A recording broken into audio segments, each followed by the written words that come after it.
Here's our host, Tian Wei. Hello and welcome to World Insight, coming to you live on CGTN from Beijing. I'm Tian Wei. We start today's program with the united global efforts to fight against COVID-19.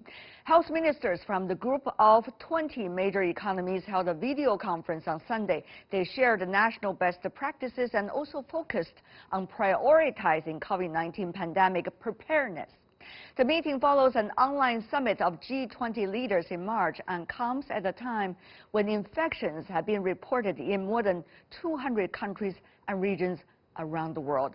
Before my discussion with three experts coming from China, Italy, and the United States, the three epicenters of COVID-19, let's take a look at this first. Health ministers of the G20 held a virtual meeting on Sunday to share experiences and preventative measures to contain the spread of COVID-19. Dozens of representatives from G20 countries and the World Health Organization were joined by other participants from Spain, Singapore, Jordan, and Switzerland. Saudi Arabia hosted the meeting. The video conference meeting touched upon digital medical services, critical case treatment, vaccine research, and the pandemic's impact on all socio-economic fields.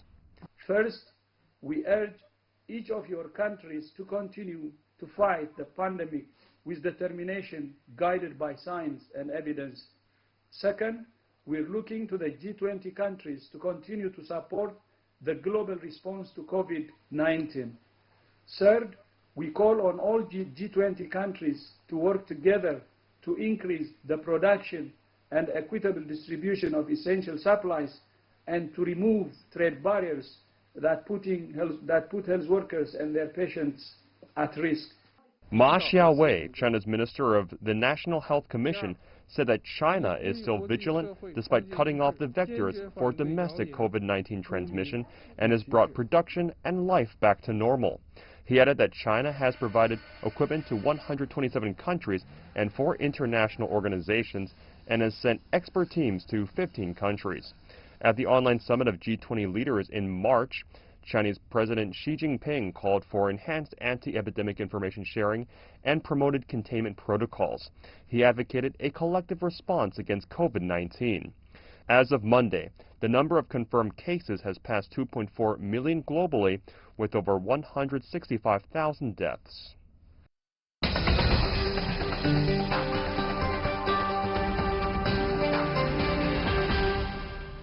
For more on the G20 Health Ministers meeting and its result, we are joined by three guests coming from China, the United States, and Italy. Via Skype in Rome, Giovanni Razza, who is the Director of the Infectious Disease Department at the Italian National Institution of Health, also known as the Italian CDC.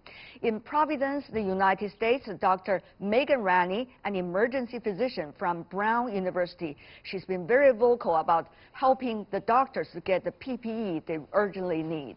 And in Shanghai, China, we have Chen Hong, Executive Director of the Asia Pacific Studies with Center of East Asia, Normal University. Gentlemen and lady, welcome to our program. I want to start by asking very briefly from the three of you. You are coming from epicenters of COVID-19 at different stages.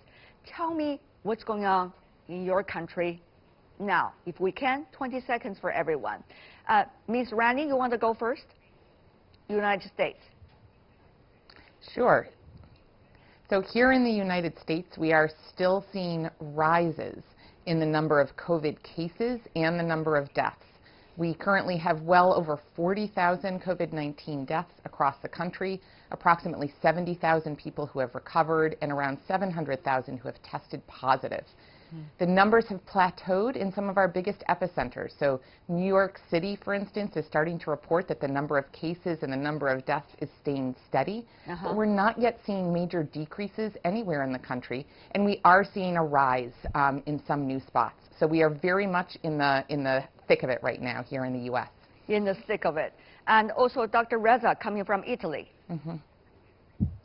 I mean, things are going better, fortunately. We had really a very bad outbreak in the north of the country, near Milan, the region of Lombardy, and in the near regions of Piemonte, Emilia, and Veneto. But fortunately, now it's going better. We implemented the complete lockdown on the 11th of March, and now the number of cases is decreasing. Also the RT, the parameter that is indicative of the transmission probability, is going down.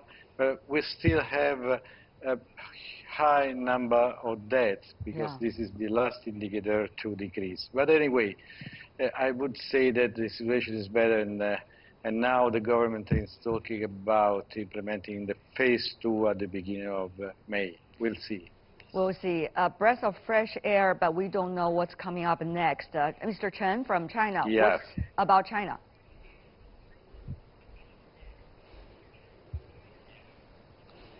Yeah, in China, I think actually things are coming back to normal in a gradual and prudent way, as we see that actually factories are being kick-start and consumers are actually being encouraged to go back to restaurants and shopping malls actually. But of course, still you see people wearing masks everywhere in a very careful way, so people are still practicing social distancing and also self-protective measures, while on the other hand, be encouraged to be more, open to come back to normalcy. I see. Of course, there are still reports of clusters of cases in China. In Beijing, for example, where I am, Chaoyang district is one of those areas. Having said that, though, let me ask you, related to the G20 health minister meeting. Now, this is rare, okay?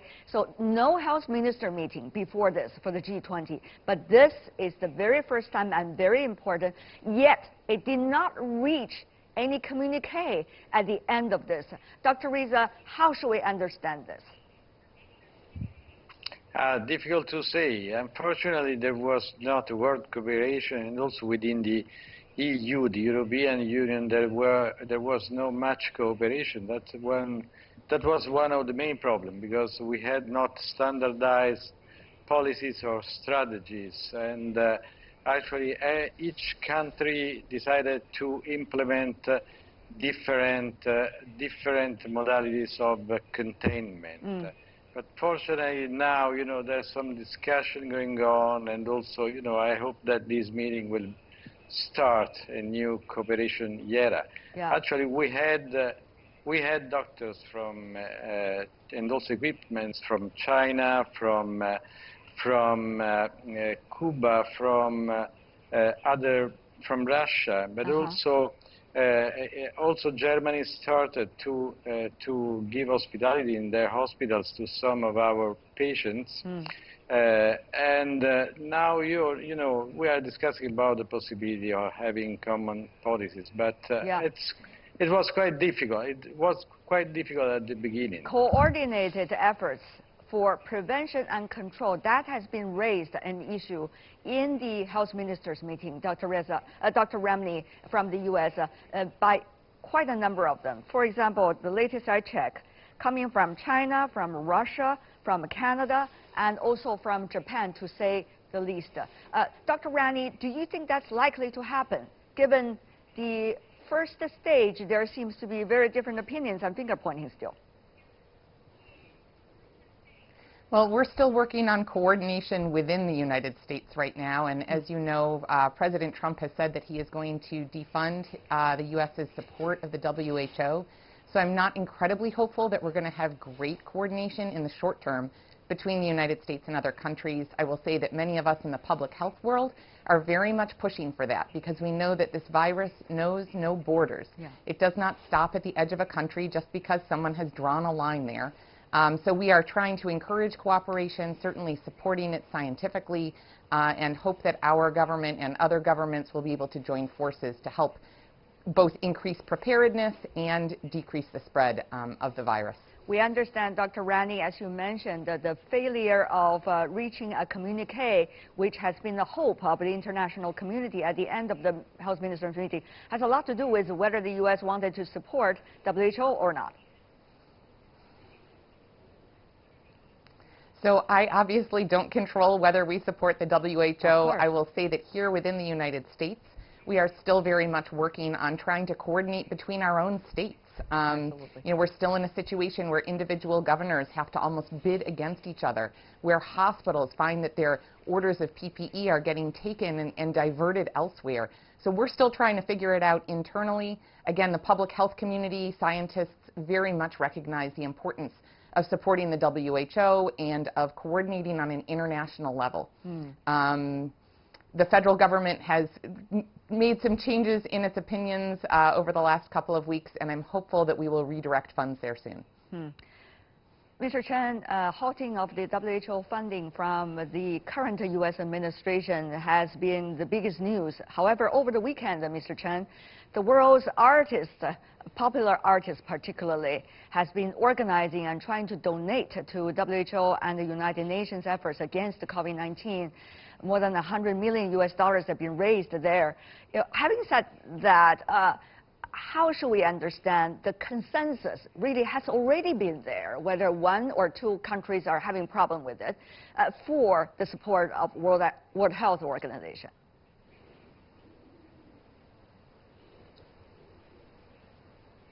Yes, this is a global pandemic, so that's actually calls for concerted, conjoint efforts globally. In other words, just like the global virtual concerts, which can be actually happening, it is not only a concert, but also quite symbolic, indicating a global, aspiration of, this kind of conjoint effort to defeat the disease. So WHO is actually a very important flagship, coordinating, global efforts about, pandemic and combat, and also other, epidemic eradication. So these actually international bodies are very, very important because it is, actually symbolizes a kind of like a conjoint, endeavors to defeat their disease. So I think actually this particular time of crisis, we need, special, coordination. Yes. But, Mr. Chen, if I could, since you're coming from China, WHO has been accused by the current administration in Washington about being China-centered. Do you agree with that?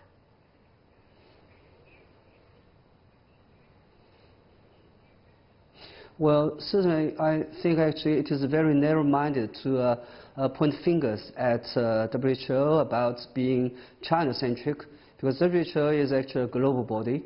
It actually, looks after, health issues globally, not just about one country. And actually to point fingers at China, with regard to WHO is particularly, paradoxical. In particular, I think actually it is because of the Trump administration, in the against background of the November election, trying to have its political gains. That is actually to be using, China, WHO as a pretext to for its particular political, interest. But generally speaking, I still think actually this is a very narrow-minded accusation. Let's put politics aside because we're talking about lives. Let's talk about lives. What about that, Dr. Reza? Whether this will be the end of the phase 1 for the European countries and the United States, and we don't know what's likely to be phase 2. So from lockdown, shutdown, to partial opening of the economy, to gradual going to the total opening of the society.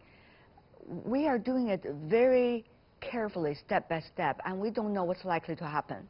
Dr. Reza. I think we should be very cautious about reopening all the activities. For sure, there's a discussion in the society, at the political level, in the scientific world, also in the scientific community, about how to reopen some activities, because we had just complete lockdown that was tougher than the lockdown implemented by other European countries. And the slogan was, stay home. And actually, we stayed home for more than 1 month. And now the things are going better, and everybody are talking about this phase 2. But phase 2 means to reopen some productive activities for sure, but we say, we advise the government about being cautious and keeping social distancing measures exactly. Implemented again, because otherwise we said, you know, the virus is going to circulate anyway. But Mr. Reza, is the government going to listen to you? And also, more importantly, is the public going to listen to you? Yeah, that's the point, because the government, you know, is very sensitive to, for sure, to the industry, to the managers of productive activities, because they want to reopen in some ways, because otherwise they say, you know, the economy of the country will really become very, very bad. And at the same time, also the public, you know, they are going to be a little bit tired about this quarantine, strict quarantine measures. Yes. And so it's very difficult to get a compromise, but I think that will compromise in some way. There will be a reopening of some productive activities, but at the same time it will be partial and gradual, because we had to keep some social distancing measures anyway, even in the phase 2. Dr. Rani, in the United States, of course, you already said that you're still in the middle of it, the thick of it. The state of New York particularly, we also see other states also.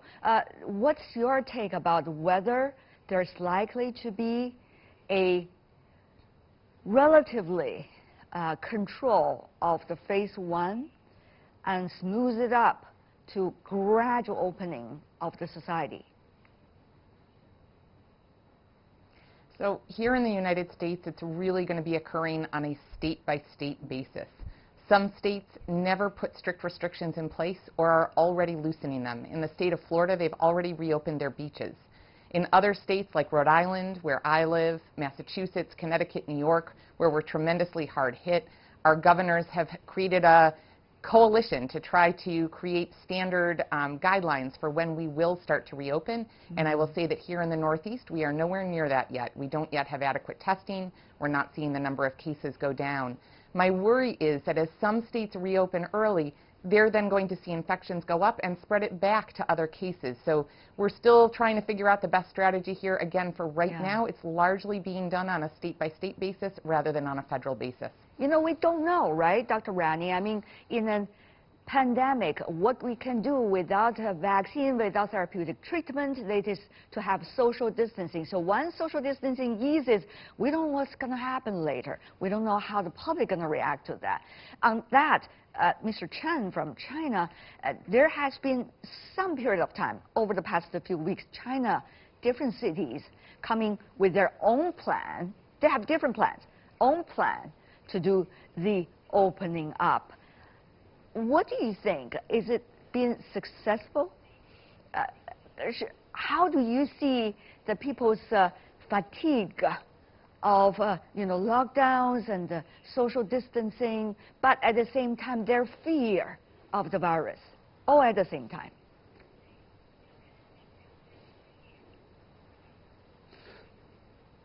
Yeah, I think actually in China, in different places, like in different areas, depending on the severity of the spread of the virus, people have different reactions. So, but generally speaking, I think actually there's a cultural issue. You know, people in maybe Confucius culture are more, prone to, be subject to accepting a kind of regime which is more, to be observing, rules and principles. So that actually social distancing and also even, travel restriction, those measures have been, observed quite, successfully.